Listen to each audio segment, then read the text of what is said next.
administration. They didn't want to get involved in hassles from the government. They didn't want to take the fight to the government. So now with the HHS mandate, the government took the fight to them. And when it comes to that mandate, we've got a simple message. We will obey God rather than them. As Alveda can tell us, her uncle said one day to the civil rights movement, we've got a lot of obstacles in our way, but we're not going to let anything turn us around. We're not going to let no dogs turn us around, no water hoses turn us around, no police clubs or jail sentences, and we're not going to let any injunctions turn us around. And so today I say to you, in the pro-life movement, no Planned Parenthood is going to turn us around. No biased media is going to turn us around. No HHS mandate is going to turn us around. No Obama administration is going to turn us around.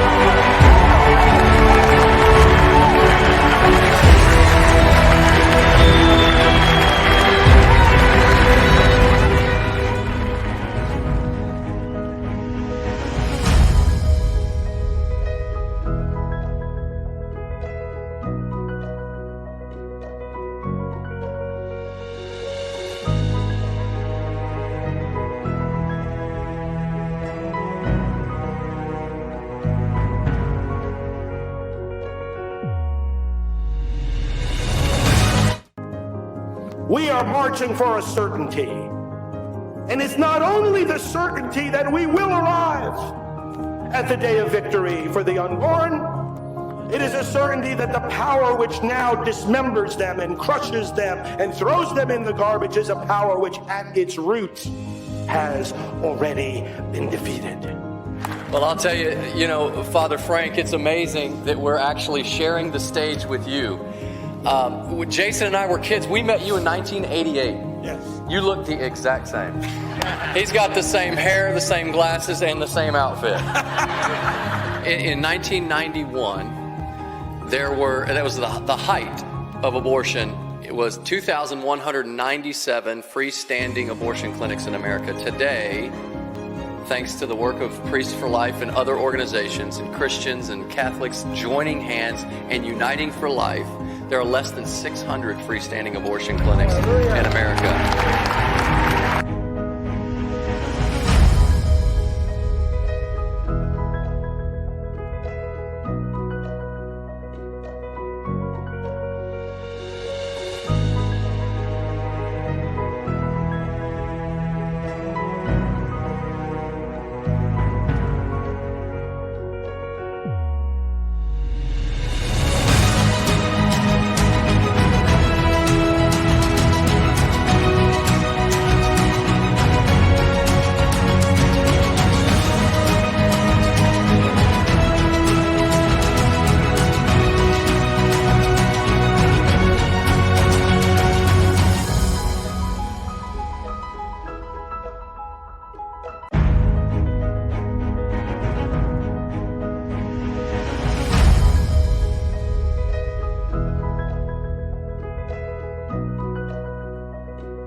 Well, hello. It's, of course, Janet Morana, Executive Director of Priests for Life. I know normally I come to on a Thursday, but because we had the Republican convention this week, I just didn't want to interrupt anything you were doing and watching that to have you tune in to me. So I thought I would just take a break and come to you today now that The convention is over. So, of course, today, as you know, Dr. Alveda King is part of our pastoral team. Today is a very special day. It's the anniversary of the I Have a Dream speech. And I know some people are wondering, Alveda King, did you go to D.C. to be there with other members of your family? And so the answer was no, she didn't. And for no other reason than the COVID-19 restrictions. Alveda has her mom, Miss Naomi Barbara King, who lives with her, and Miss Naomi's well into her late 80s. And unfortunately, Miss Naomi, she didn't have COVID-19, but in January she had pneumonia and she's quite sick. So Alveda doesn't want to do any flying right now for a few months. In fact, she's doing all her trips virtually. And she's doing that so that she doesn't expose herself on planes and with people, even with social distancing and masks, and take a chance to bring anything home to her dear mama. So you should know that Alveda is still doing a lot on social media.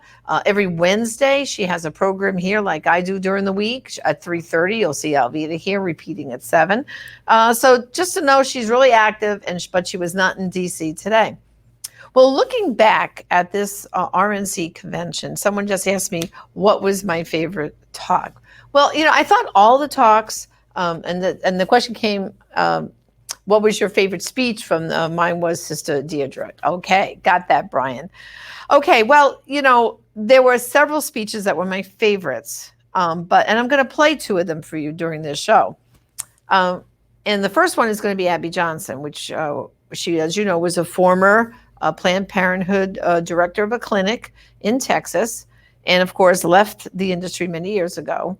What I'm going to play it first, and then I'll take some more questions, but I'm going to give you some commentary about why both her and Sister Deirdre were so historic for the pro-life movement. So let's remind ourselves how good Abby Johnson's clip was. So take a look. My name is Abby Johnson, and I spent 8 years working for Planned Parenthood. But today, I'm a pro-life activist. When I was in college, Planned Parenthood approached me at a volunteer fair. They talked about helping women in crisis and their commitment to keep abortion safe, legal, and rare. I was convinced to volunteer and later offered a full-time job as a medical assistant before my promotion to director of the clinic. I truly believed I was helping women, but things drastically changed in 2009. In April, I was awarded Planned Parenthood's Employee of the Year Award and invited to their annual gala where they present the Margaret Sanger Award, named for their founder. And Margaret Sanger was a racist who believed in eugenics. Her goal when founding Planned Parenthood was to eradicate the minority population. Today, almost 80% of Planned Parenthood abortion facilities are strategically located in minority neighborhoods. And every year, Planned Parenthood celebrates its racist roots by presenting the Margaret Sanger Award. Later in August, my supervisor assigned me a new quota to meet, an abortion quota. I was expected to sell double the abortions performed the previous year. When I pushed back, underscoring Planned Parenthood's public-facing goal of decreasing abortions, I was reprimanded and told, abortion is how we make our money. But the tipping point came a month later when a physician asked me to assist with an ultrasound-guided abortion. Nothing prepared me for what I saw on the screen. An unborn baby fighting back, desperate to move away from the suction. And I'll never forget what the doctor said next. "Beam me up, Scotty." The last thing I saw was a spine twirling around in the mother's womb before succumbing to the force of the suction. On October 6th, I left the clinic, looking back only to remember why I now advocate so passionately for life. I founded and currently run And Then There Were None, a nonprofit organization that's helped nearly 600 abortion workers transition out of the industry. For most people who consider themselves pro-life, abortion is abstract. They can't even conceive of the barbarity. They don't know about the products of conception room and abortion clinics where infant corpses are pieced back together to ensure nothing remains in the mother's wombs, or that we joked and called it the pieces of children room. You see, for me, abortion is real. I know what it sounds like. I know what abortion smells like. Did you know abortion even had a smell? I've been the perpetrator to these babies, to these women, and I now support President Trump because he has done more for the unborn than any other president. During his first month in office, he banned federal funds for global health groups that promote abortion. That same year, he overturned an Obama-Biden rule that allowed government subsidy of abortion. He appointed a record number of pro-life judges, including 2 Supreme Court justices. And importantly, he announced a new rule protecting the rights of healthcare workers objecting to abortion, many of whom I work with every day. Life is a core tenet of who we are as Americans. And this election is a choice between 2 radical anti-life activists and the most pro-life president we have ever had. That's something that should compel you to action. Go door to door, make calls, talk to your neighbors and friends, and vote on November 3rd. Take action that reelects our president, and do it with our very most vulnerable Americans in mind, the ones who haven't been born yet. Very powerful, right? But what you have to understand was so historic about Abby doing that was simply this. Anyone who spoke during this convention, whether it was the Republican or the Democratic convention, first of all, they're vetted very carefully. They can write their speech, and give it in, and then it might be edited or modified, but they have to approve every single word that they're going to say, and then they're probably reading it from a teleprompter. The reason being is they want to control the message. So what is so historical, you might ask? Very simply. All the way back in 2000, 2004, I worked on the Catholics for Bush campaign as a private citizen. And those conventions, you never even heard the word abortion, the A word. All right. And then even in the other conventions subsequently after that, never heard the. Now we have, granted, good politicians, Republican politicians, that pass and vote on good pro-life legislation, but you don't hear them talk about abortion. They're afraid to. Donald Trump is the first president that back in 2016, when he was debating Hillary Clinton, he described late-term abortion and challenged her on it. And now at this convention, Abby Johnson once again tells everybody about abortion, describes it. Her comment that abortion has a smell? Most might be saying, is that really true? Well, you know what was happening? When that speech was given, I was getting text messages from some of the women from Silent No More saying, oh my gosh, when she said that hit a chord with me. Oh my goodness, I know what she's talking about. I remember that smell. Even though they've gone through healing, they remember the smell of abortion. So imagine now, you maybe missed that speech if you didn't watch all the speeches this week. But I want you, it's on YouTube, it's on our Priest for Life pages. Get it out there, because this is the truth about abortion. And what Abby says, this is, this election, it's so clear. One party is 100% in pro-death, abortion till birth, and the other party is pro-life. We've never before had such a clear division, so obvious out in the open. So this was so historic. It really was. And I'm so excited about it, because I think this will give more candidates the courage to speak about abortion and get the truth out there. The other thing that was fabulous was, because it was carried over so many media outlets, the convention, a lot of people got to hear the truth about abortion. They heard Abby's testimony. So, I just really hope that you all take that and run with it. Because, I mean, it brought tears to my eyes. I've been in this movement for 3 decades. And to hear such a clear description of abortion that they all had to listen to, I was happy. Of course, I'm sure CNN didn't play it. There's certain media outlets I'm sure didn't play it. But those who did, many, many people saw Abby's interview. So if you have a question for me, even though I'm showing you a few clips, I want to hear from you. What would you like to do for the election? We could use your help. You can just go to prolifevolunteer.com. That's prolifevolunteer.com. Fill out that form and join Father Pavone and myself and our whole staff and team here. We can tell you things to do to help in this election.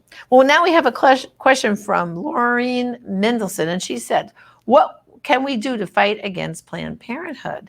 Well, what we can do is vote pro-life, numero uno thing, because President Trump has made a commitment. He has run on promises made, promises kept. And one of the things he did do in the Mexico City policy, he restricted funding once again for abortion overseas.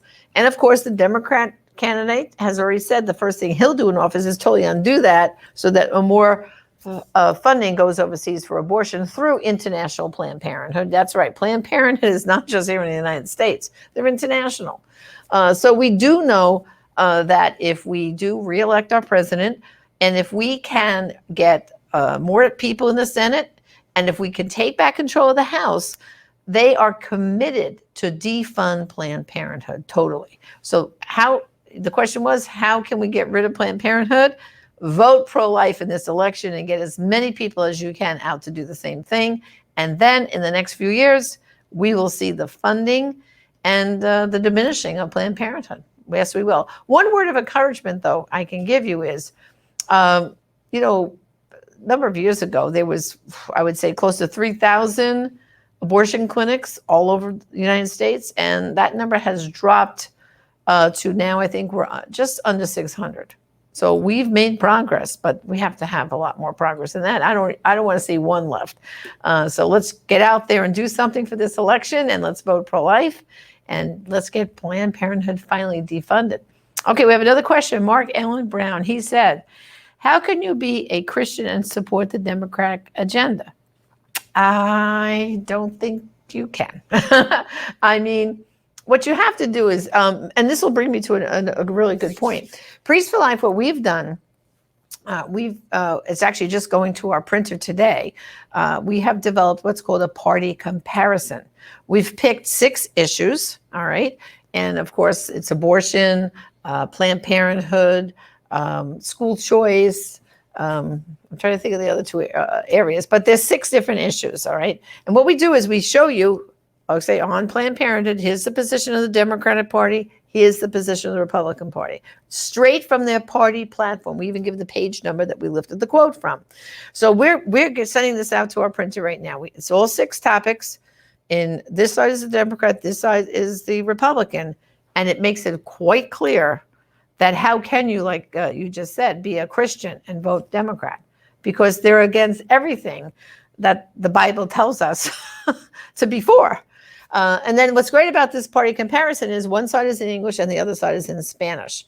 And we'll get it to you free of charge to distribute to your church, your groups, whatever you would like. Very simply, just go to prolifeproducts.org. That's prolifeproducts.org. And you can put a order in now, a pre-order for the party comparison. And as soon as we're probably going to get them around Labor Day weekends, okay, maybe a few days after that, and we'll get them out to you right away. Because nothing can convince people more who have a sense of conscience and morals how to vote when they see the platform of these 2 parties. It is really a difference between dark and light, or good and evil. I mean, that's how stark the difference is. So again, that's the party comparison. Go to prolifeproducts.org. We'll get them out to you as soon as possible. And by the way, it's 501c3 3 friendly. So that also means that your churches can distribute it at any of their services, because it's totally acceptable. And we have legal letters from attorneys from Alliance Defending Freedom that tell you so. So you can, on our website, we'll have a link where you can download the letter and take that to your pastor so he feels very comfortable about distributing the party comparison. So go to our website, prolifeproducts.org, place your order for the party comparison. Okay, we have another question. This comes from Christy Ford. How can we educate folks about Sanger's original reasons for this horrible organization? That would be an eye-opener to many of our Black brothers and sisters. Well, there has been something out. It's called Ma'afa 21. It was produced by Life Dynamics, a good friend of ours, Mark Crutcher. Alveda King actually helped consult on it, and other Black leaders in the pro-life movement.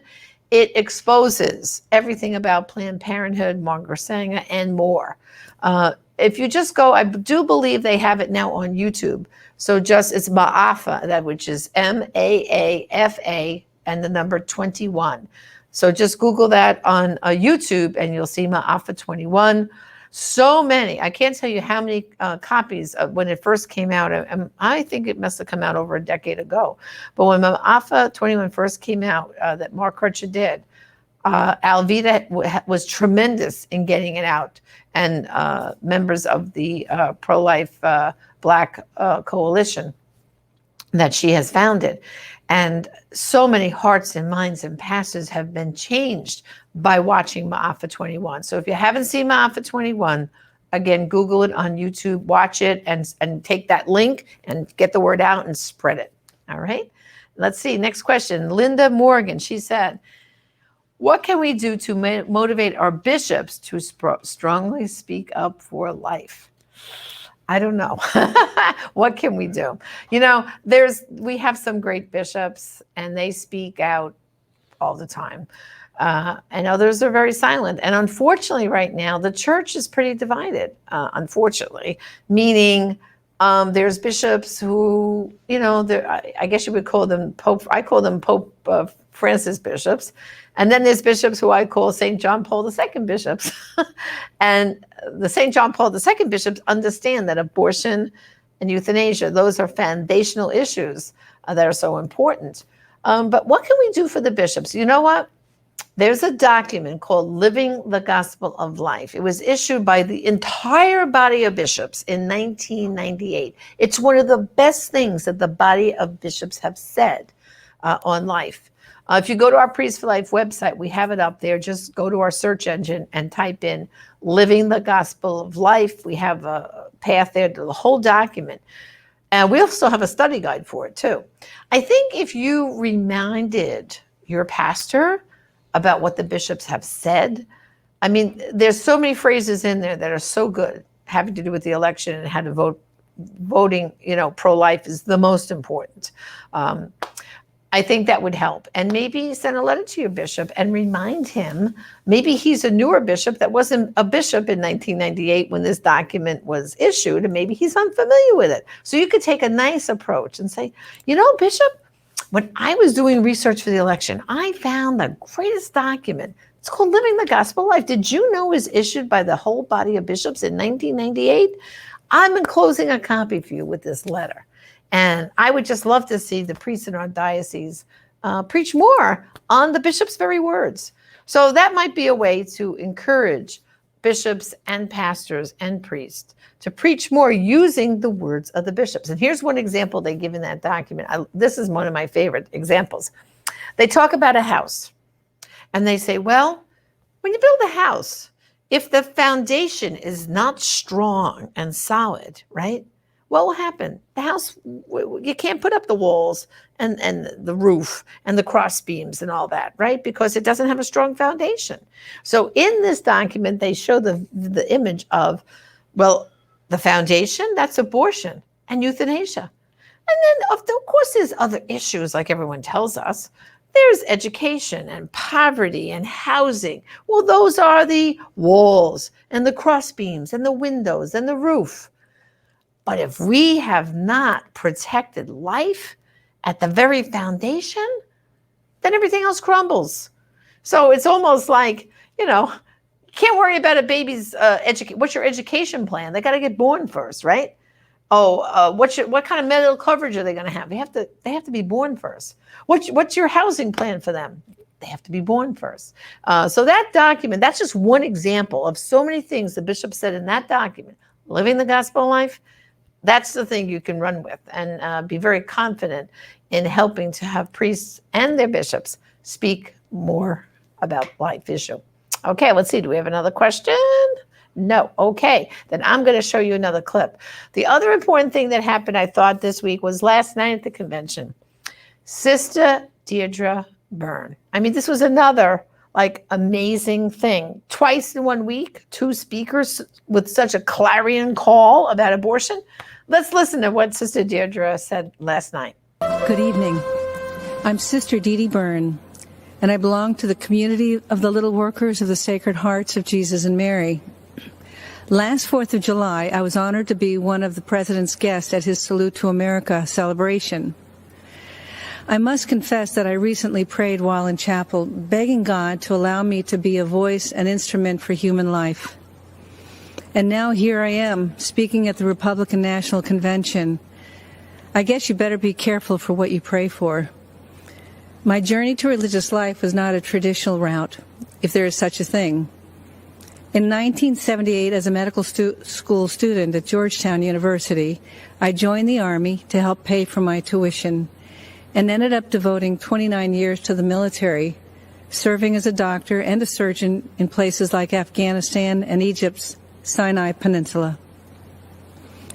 After much prayer and contemplation, I entered my religious order in 2002, working to serve the poor and the sick in Haiti, Sudan, Kenya, Iraq, and in Washington, D.C. Humility is at the foundation of our order, which makes it very difficult to talk about myself. But I can speak about my experience working for those fleeing war-torn and impoverished countries all around the world. Those refugees all share a common experience. They have been all marginalized, viewed as insignificant, powerless, and voiceless.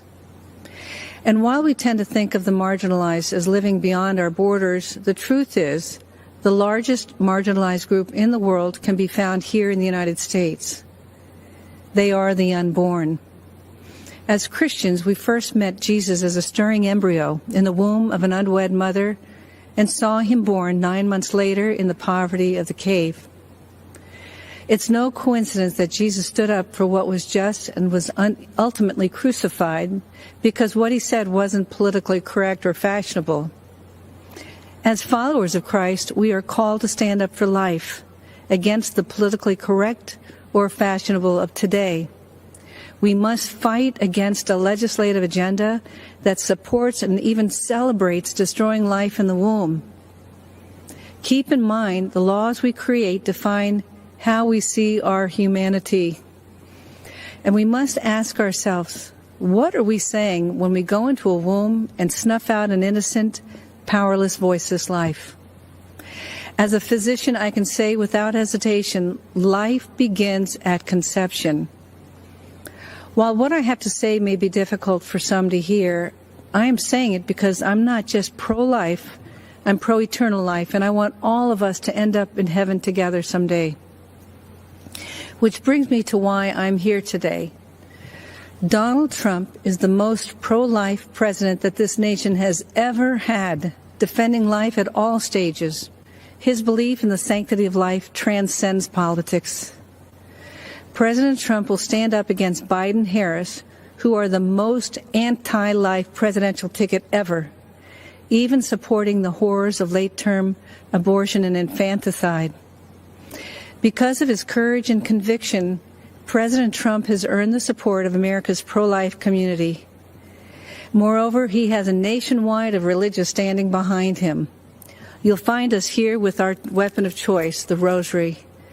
So thank you, Mr. President. We are all praying for you.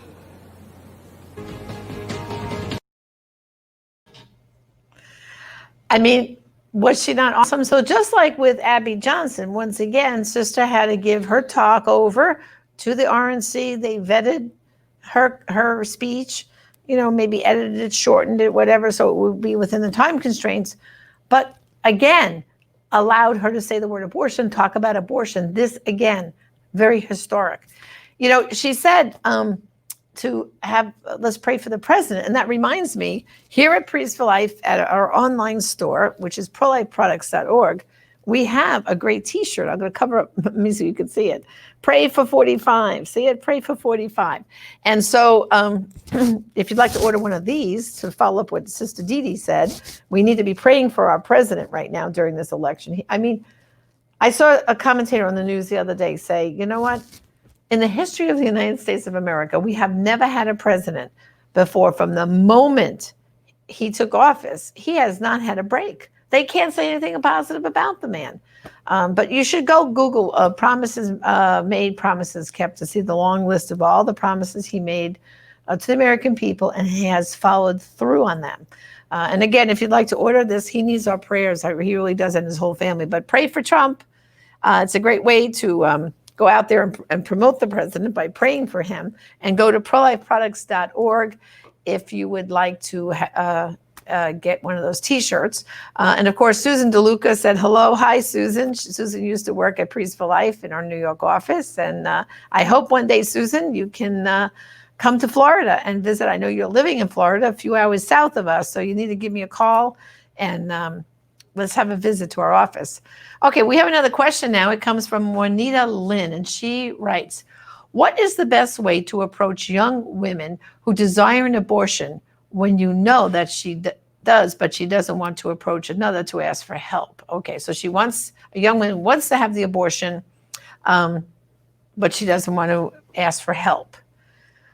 Well, first of all, if you know she wants to have an abortion, you probably know she's made an appointment, or she's already been to the clinic once to see if she was actually pregnant, free pregnancy test, or she even took one of the over-the-counter ones, and she has an appointment. She's contemplating an abortion. All right. You don't have a lot of time. Most of the time, it's a few days you've got till she's going to show up at the abortion clinic.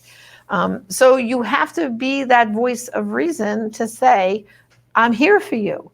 And you have to find out, why is she seeking that abortion? If you can find out what's the fear, because most of it is fear. Is she afraid to tell someone in her family she's pregnant? Is it that she doesn't have the money, medical expenses? Is it she might lose her job, her education, or something? There's always a fear factor. So you would want to ask what that is, and then say, well, listen, do you know there's help available? And you can Google ahead of time, pregnancycenters.org, pregnancycenters.org, put in your zip code, you'll see where the nearest pregnancy help center is, where you can get some help for her. So that's what I would suggest. Okay, another question, which I'm going to need some water to add some more questions, okay? In the heart of hearts, do you ever believe Roe v. Wade will ever be overturned? I hope it will, but I'm not sure. Well, Sheila, guess what? I think it's going to happen, but I got to take a sip of water first. Thank you. This is honest TV here. Most commentators, they keep a big mug of something by them. I think I have to start keeping a mug of water here for me.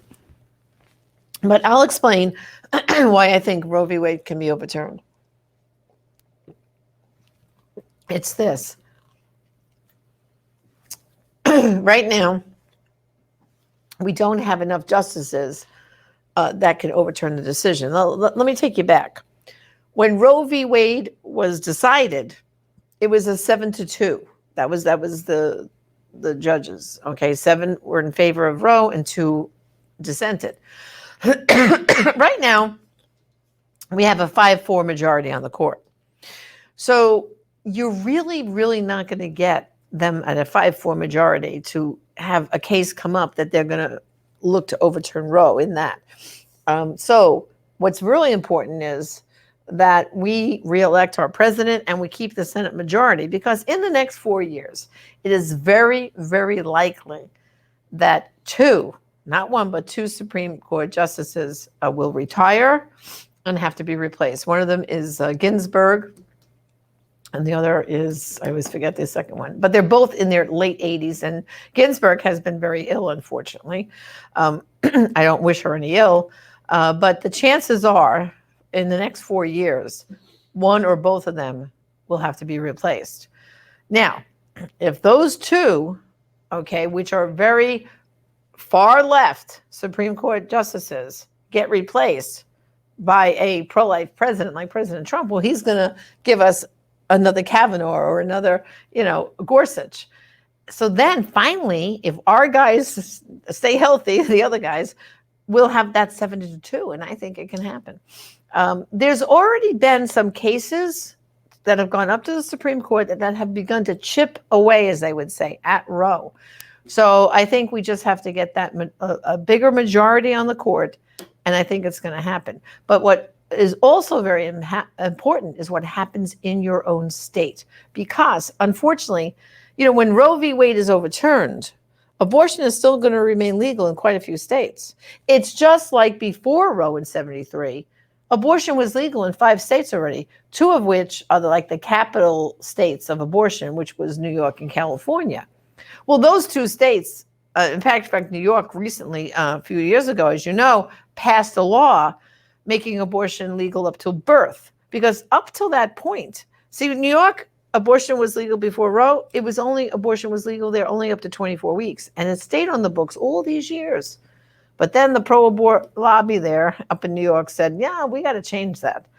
We can't have it stop at 24 weeks. After all, we have to let women have abortions up to birth.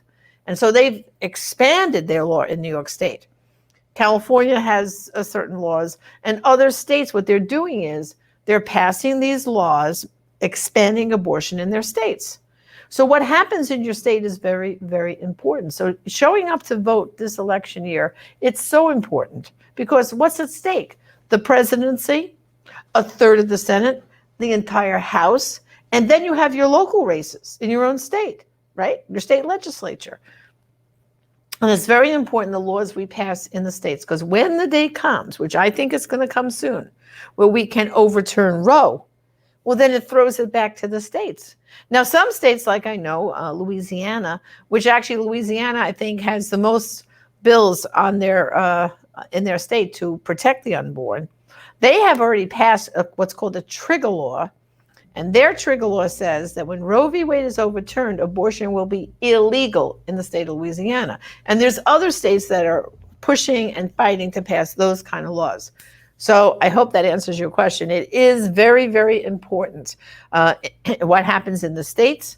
And that's why this election is so much, because we could get 2 more Supreme Court justices. And I think, it's in addition to abortion, which, as you know, is the most important issue for us, protect the unborn.